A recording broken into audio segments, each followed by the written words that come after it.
Hello po mga mamamayang, magandang hapon po sa inyong lahat. Ngayong hapon ito ay ipapakita ko lang po sa inyo ang pagluluto ng fried rice with pineapple at ito na po ang ating mga sangkap. Unang-una, white rice na pinalamig ko po sa loob ng refrigerator para tumigas po siya. Tapos, 3 eggs, 2 tablespoon ng oyster sauce, saka 1 tablespoon na soy sauce. Tapos, naglagay din po ako ng konting water dito.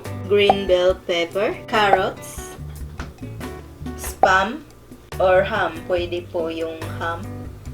Ito, prinito ko po muna, tapos hiniwa ko siya ng maliliit. 1 teaspoon ng ground black pepper, pineapple chunks, at saka gagamit din po tayo ng mantika para sa paggigisa ng ating mga sangkap. Ngayon po ay uumpisahan ko na pong lutuin ang mga ito. Ngayon po ay naglagay na po ako ng mantika dito sa ating kawali. Ngayon po ay atin na pong igigisa itong carrots.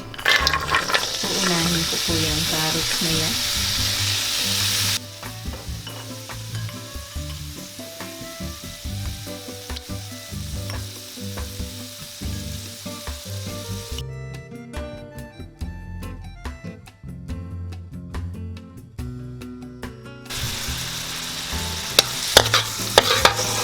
Lalakasan po natin ng konti yung ating apoy.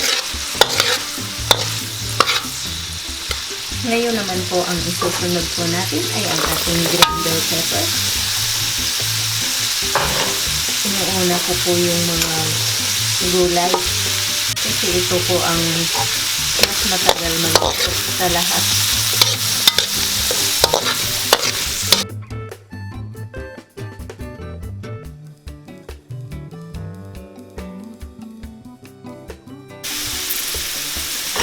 Ngayon po ay inilagay ko po itong mga gulay dito muna sa tabi.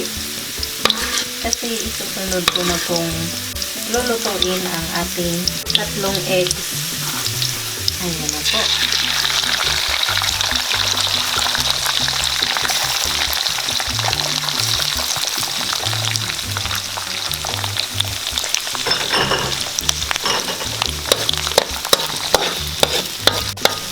Haluin nyo lang yung hahaluin. Huwag yung hayaan tumigas siya.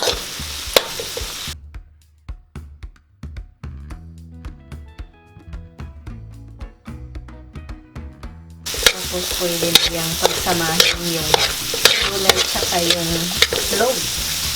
Yan. Hihinaan lang natin ng konti yung apoy.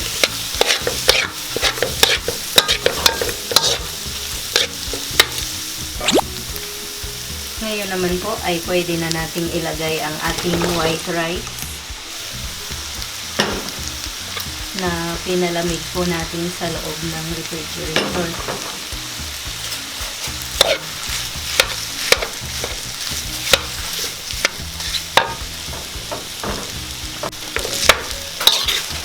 Hihinaan natin yung apoy natin, tapos halo-haluin natin to.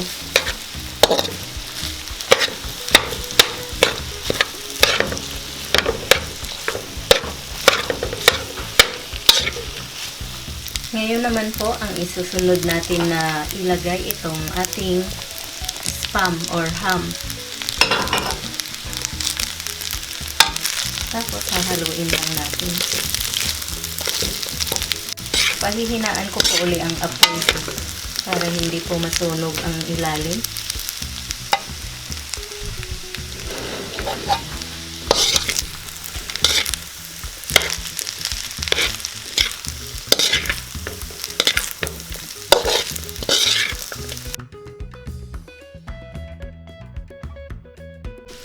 Ngayon naman po ay isusunod na po natin ang ating 2 tablespoon na oyster sauce, 1 tablespoon na soy sauce, at saka konting tubig.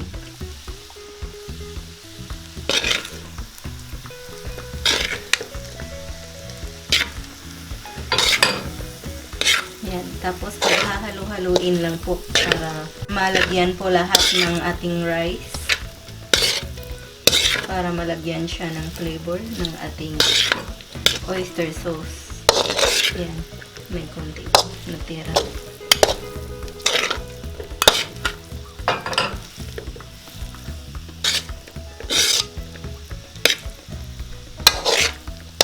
Tapos haluin nyo lang ng haluin.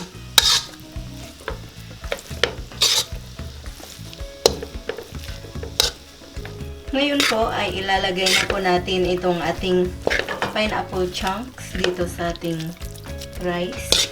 Yan. Hindi ko po inubos kasi baka masyado pong matamis.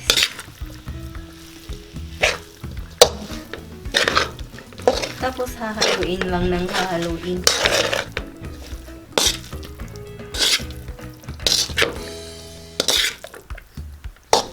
Napasin natin ng konti yung ating apoy. Yan.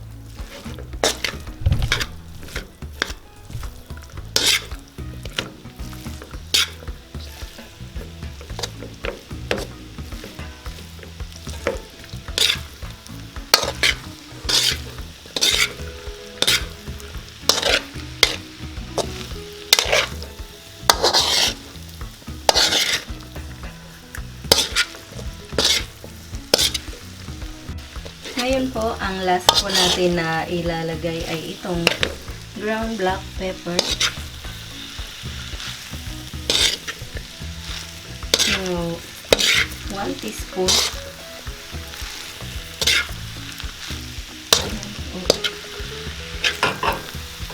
Mga 1 teaspoon or kalahating teaspoon ng ground black pepper. Kung gusto nyo po ng medyo maanghang, lagyan nyo ng 1 teaspoon. Pero kung ayaw nyo po ng maanghang, 1/2 teaspoon lang po ang ilagay.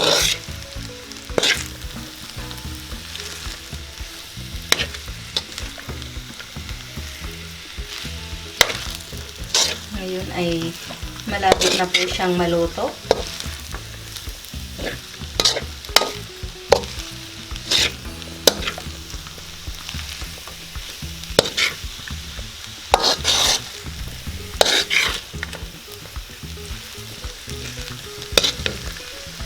Ayan, luto na po siya.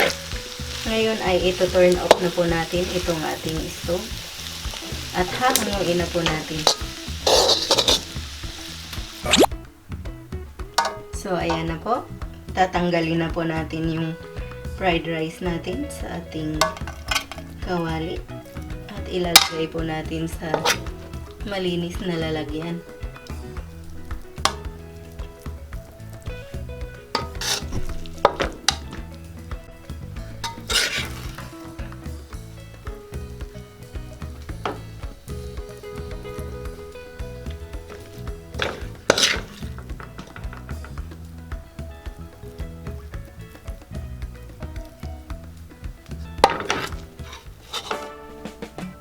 Ayan na po mga mamamayang ang ating fried rice with pineapple.